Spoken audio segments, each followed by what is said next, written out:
Hola, ¿qué tal amigos? Nos encontramos ya en su segmento La Entrevista de la Semana. En esta ocasión nos acompaña el doctor Lorenzo García.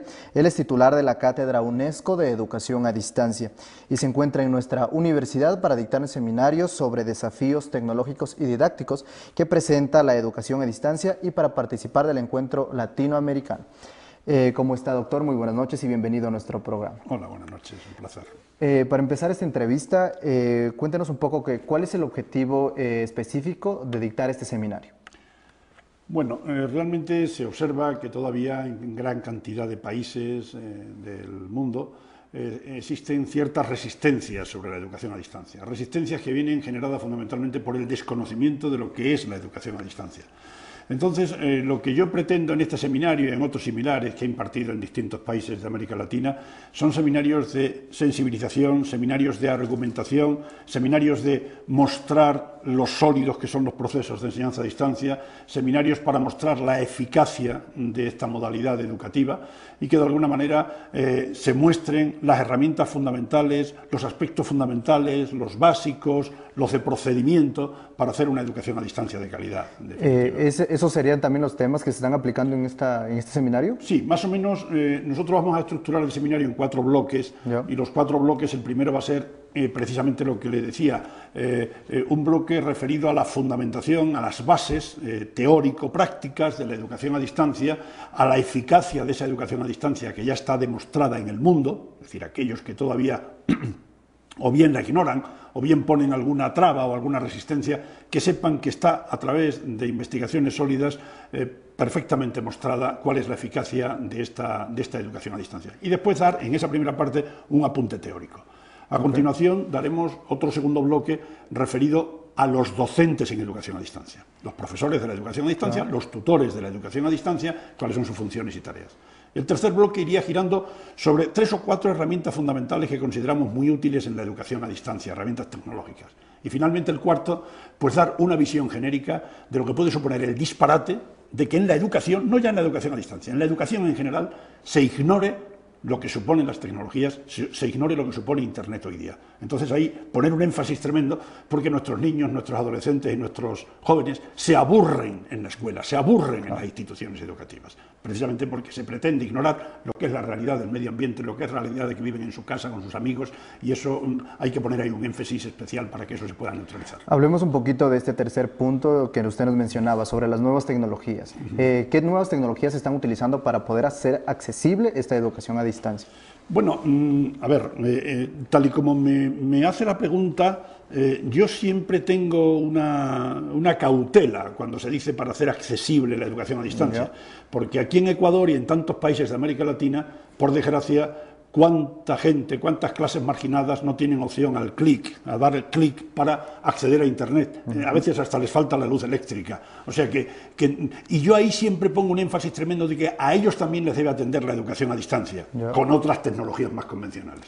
Pero evidentemente, en el ámbito en el que nos movemos, nosotros, Internet hoy es la base, precisamente está revolucionando nuestra sociedad y también está revolucionando la educación a distancia.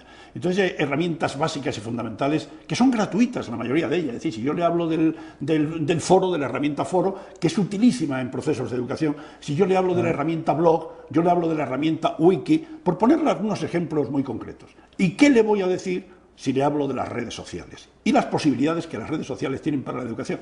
La gente ve las redes sociales, donde la gente cotillea y habla que me voy, que mañana salgo, que te vienes, que nos reunimos, que... Claro. Oye, bueno, pues muy bien, esos hacen eso, pero las redes sociales tienen unas posibilidades educativas increíbles. Y además unos datos que ahora no tenemos tiempo para mostrarles, pero realmente es como para que se te ponga el vello de punta el que, por ejemplo, digas que la red por antonomasia que es Facebook, hace una semana han sido el número 800 millones de usuarios de Facebook. Y cuando decimos 800 millones, fíjese que estamos diciendo que Facebook, si fuese un país, sería el tercer país del mundo, después de China, de la India. O sea, que de alguna manera la potencialidad, ¿cómo vamos a ignorar eso? Es verdad. Ahora, ¿cuáles son los retos específicos o los desafíos que presenta este tipo de educación? Hombre, los retos, hay un reto fundamental que ya no depende de nosotros, de los educadores, depende de las administraciones, de los gobiernos, pues de esta cosa que sobre todo en Europa estamos padeciendo de manera drástica, que es la crisis económica. ¿A qué me refiero? Me refiero a lo que debe suponer que se reduzca la brecha digital. O sea, me parece a mí que hay un reto fundamental, porque las herramientas tecnológicas pueden ser cada vez más sofisticadas, pero claro, ¿quiénes llegan a esas herramientas tecnológicas? Y de ahí hay muchos fracasos en educación a distancia, cuando a lo mejor la institución, imagínese esta institución de la UTPL, que tiene una tecnología bastante avanzada y elabora unos programas basados en esa tecnología avanzada. Pero imagínese que no piensa en que los destinatarios a quien va dirigida esa acción formativa no disponen de los aparatos, de las conexiones necesarias para poder... Bueno, así fracasan muchos programas. Es decir, usted tiene que diseñar perfectamente, y hay un desafío importante, los diseños pedagógicos claros, las planificaciones claras, el saber los destinatarios de estos programas, todo eso tiene que estar muy claro, porque si no, el fracaso está casi cantado. En el caso de que usted hace un momento me comentaba que no todas las tecnologías existen para todas las personas en todos los rincones, ¿no? Así es. ¿Qué metodología se utilizará para llegar a estas personas que no es accesible la digitalización, se puede decir? Correcto, Mena, pues es muy sencillo. Es decir, te lo canta el mismo proceso y historia de la educación a distancia.